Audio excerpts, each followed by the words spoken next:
Welcome to Breaking Par with Bernard Sheridan, the golf instruction podcast that helps you take control of your game. Now, here's your host, the founder of Par Breakers Golf Academy and certified Golf Channel Swing Fix instructor, Bernard Sheridan. I drew a clock around the hole, and I wanted to line up the line from 6 o'clock on the rim to 12 o'clock on the rim through the center of the clock and where the hole is. That would be the fall line. I want to point that 6-12 line so that it actually coincides with the direction the surface is pointing uphill. If you take a CD-ROM and slap it down on a kitchen counter, it has 360 points around the rim, but it's not lifted in any one particular direction. So if you imagine a little tow truck back up to a CD-ROM and it's got 360 possible hooks around it, it backs up to one of those and then lifts that CD-ROM up by one hook point, the fall line is the direction straight up towards that hook. Sure. All right, so like you look at a hole in the ground, a hole in the green is basically a tilted CD-ROM. If you find the highest point on the rim of a cup, the center of the hole through that high point, that's the fall line. Yeah, that's a great way to explain it. It's a real good visual with the tow truck there. Right. So those would be straight putts. Anything that's going over flat surface from a 6 position to a 12 position towards the hole won't break it off. Right. Right now, if you look at the rim of the clock with all the little hour marks on there, 1, 2, 3, 4, 5, 6, 7, 8, 9, 10, 11, 12, and you put a ball at all 12 places, there's a pattern of breaks that you would expect, but it's all because the surface is flat. There's nothing complicating it. Sure. 6 o'clock putt doesn't break at all, it's straight uphill. A 5 o'clock putt breaks a little bit from right to left. On the other side, a 7 o'clock putt is symmetrically mirror image of a 5 that breaks a little bit from left to right. All right, now a 4 o'clock putt breaks more right to left. An 8 o'clock putt breaks more left to right, but it's the same as a 4. All right, now those are uphill putts. 4, 5, 6, 7, and 8, they're all uphill putts. A 3 o'clock putt is a 90-degree approach to the fall line. It's 90 degrees off the fall line. That's right. A side hill putt.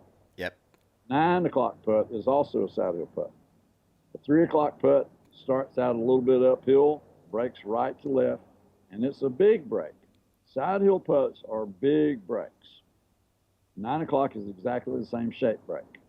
All right, now you go up above the 9-3 axis. Everything above there is going to be a downhill putt. Let's look at the 2 o'clock position. That's going to be a downhill putt breaking right to left. It's about kind of as big as a 4 o'clock putt. So there's that symmetry. On the other side of the 6-12 line is the matching 10 o'clock putt, which breaks left to right and looks exactly like a 2. All right, you go to the 11s and the 1s. They're smaller breaks. They're downhill. A 1 breaks from right to left, and an 11 o'clock breaks from left to right. But the 11s and the 1s are exactly the same, and they're sort of like a 5 and a 7, just a downhill putt compared to an uphill putt. All right, that's the pattern around the clock. All right. Now, how much any of those putts breaks depends on the green speed and the slope. We already got the green speed set at normal. Right. Now we're on a 2% slope. If let's put a ball at the 3 o'clock position and say, how much does a 10-foot putt break on a stimp 10 green when the green is flat and sloped 2%? Well, the dumbest way to do that is to just putt straight at the center of the hole and let the ball go to the low side. And if you've done the right pace of putt, the ball will go to the low side and will cross below the hole on that 6-12 line and then roll 1 or 2 more times and stop. All right?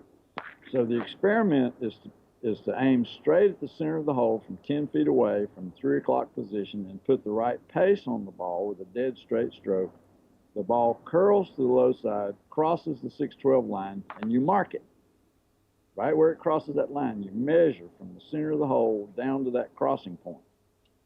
All right? Now, that's an experiment. You just get empirical data. The empirical data that you get is that a 10-foot putt on a stimp 10 green, sloping 2%, with that pace on the putt, will break 10 inches. Good to know. There's nothing I did. It's not my choice. It's just the way the world works. It's Sure. physics. Okay, Yep. Now, it's also lucky that it's 10 inches because it's a 10-foot putt. Easy numbers. That means that a putt on a 2% slope with a stimp 10 green is going to break about 1 inch for every foot. All right, now, if you had that 10-foot putt again from 3 o'clock, where would you aim? You would aim at a spot on the fall line above the hole, 10 inches above the hole, measured from the center of the cup, 10 inches straight up the hill on the 612 line. If you put a T-peg in that spot on the green and went back to your ball at 3 o'clock and aimed dead straight at that T-peg and stroked dead straight at that T-peg with the right pace, that putt goes in center cut. Yep. Curves into the hole. Okay? All right, so now we have some radically interesting information. Normal, makeable inside 10-foot putts on 2% slopes break 1 inch per foot. That's some serious information to give Yes, our sir. listeners. I mean, it's because That a is- lot of them they're always kind of trying to guess it. Right. They don't really kind of know Right. that the way physics work, and you've worked that out for them because you took the time to figure all that out and to investigate all that information. That's right. So that's a huge value bomb for the guys out there and the gals who are listening to this podcast.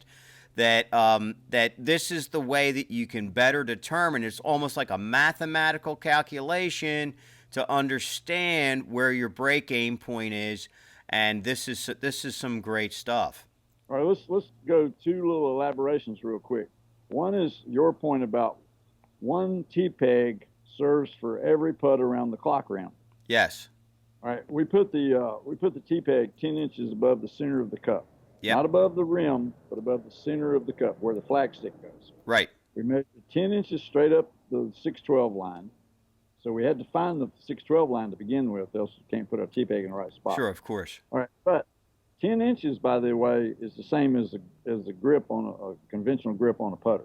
So you're 1 putter length out of the center of the cup, straight uphill. Put your T-peg there. All right, now, at 3 o'clock, that's the target. Putt with the straight putt, straight at it, start it straight. The ground will take it to the center of the cup. Put the pace that's correct on it as well. Yes. Right? Go over to the other side, the 9 o'clock position. Where do you think you're going to aim? Obviously, same T-peg. Yep. Right? All right, now, let's go to 6 o'clock and look at a straight uphill putt. You're going, the T-peg says, it's uphill, you better go a little extra. So you're aiming at the T-peg 10 inches above the hole. That's Yep. right. Now, if you go 12 o'clock position, put a ball down, that's a straight downhill putt. But the T-peg is now saying, hey, it's downhill, go a little short.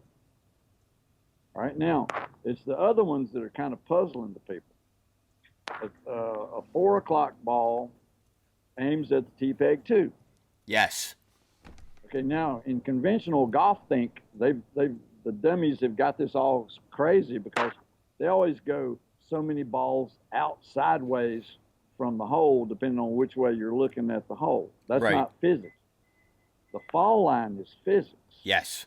And when you put that 1 T-peg down, a 4 o'clock putt uses that T-peg the same way a 3 o'clock one does, the same way a 6 and a 12 does. Now, what do you think an 8 o'clock ball is going to do? It's going to use the same T-peg. Yep. And if you went all the way around the 12 balls on the clock rim and said, what target do they all use? They all use the T-peg. Good to know. All 10-foot putts, same T-peg. Huge All to know. 9-foot putts, yeah. All Huge to 9-foot. know. Huge information. I mean, to me, Yeah. like, because when, you get, like we just talked about, or you just mentioned, 2 balls out, 3 balls out. This is the way that everybody has been taught or trained to kind of read a putt. And there's nothing that's actually concrete in that. I mean, it's all guesstimating. This method, putting zone, is concrete. I mean, and that's why I'm associated with it, because I think, in my personal opinion, it is the best method on the planet when it comes to putting. And then, and also, in my personal opinion, and this is just my opinion, that you have the most brilliant mind when it comes to putting in the game. Looking at it, you know. I mean, I basically, I'm a heck of a researcher, and I'm a fairly clear thinker, and I have critical intelligence that evaluates what other people say and says, well, that was BS.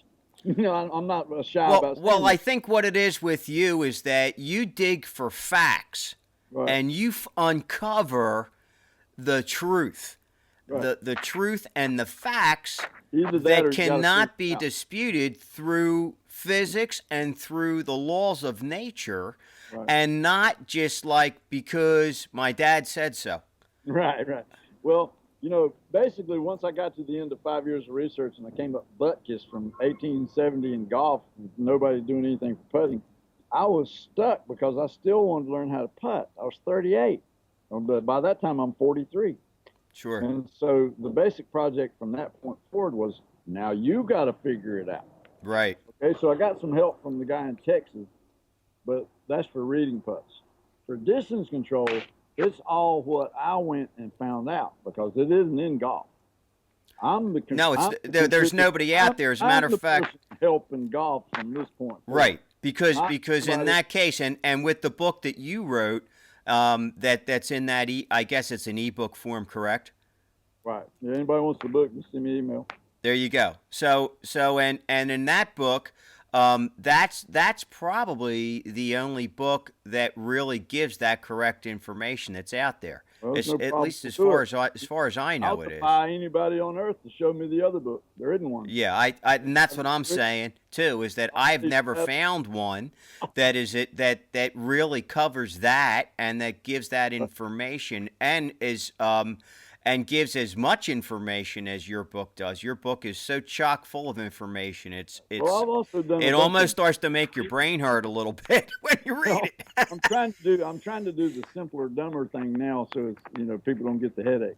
Yeah. Well, it's, you know, when brilliant minds like your own write that kind of stuff, the rest of us average folk, it makes our brain hurt a little bit. Well, it's actually kind of fun, you know, to think there's that much to learn because it makes you excited like a kid. Yeah. No, I agree. So the kind of stuff that we teach in the putting zone, master professionals trained by the PGA of America never even heard of it and tell you straight up.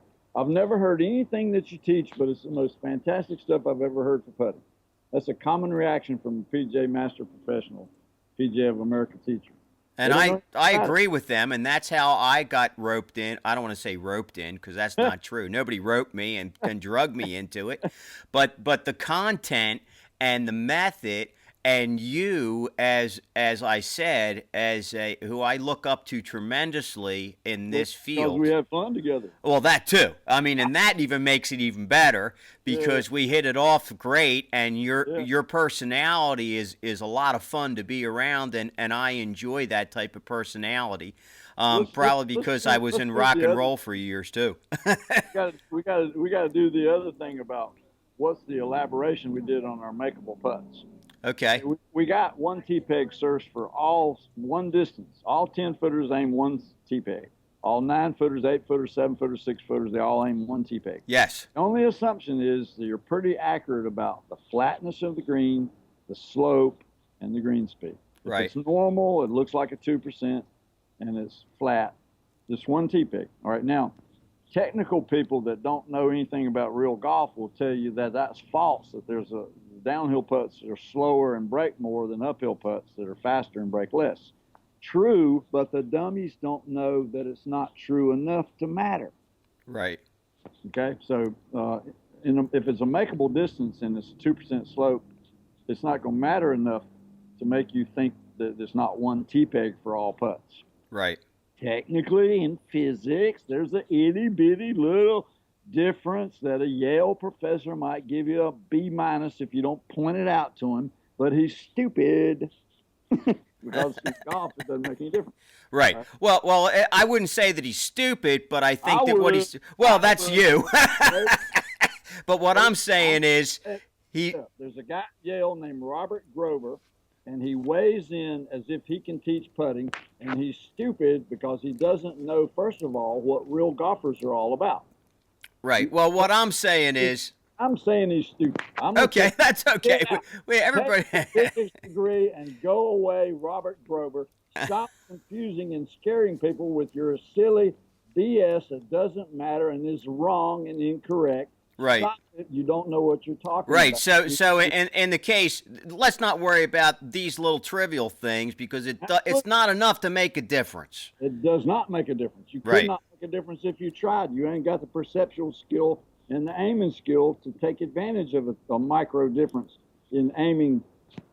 The worst case, these differences don't even get above a quarter of an inch difference from 10 feet away until you're out 15 feet on stimp 12 greens, sloping 3%. Right, which is not going to happen. Right, So. which is people like Robert Grover don't seem to know these basic facts. Right, that's okay. So what was our subject that we were going to cover next? Now, here's the second thing we need to say about the reading, the using the 1 inch per foot number. That was a 2% slope. Right. Okay, here's the next elaboration. What do you say about a 1% slope? Actually, it's half an inch per foot. Sure. So the way that we understand the slope is every time the slope changes, the mathematical equation changes due to the slope. So in other words, if it's a 1, it's going to be half as much as a 2. Right. If it's a 3, 1.5. 1.5 is it going to be, right? If it's a 4% slope, now it's going to be 2. Yes. Right, now let's talk about the real big question. How do you know what you're looking at for slope percent? So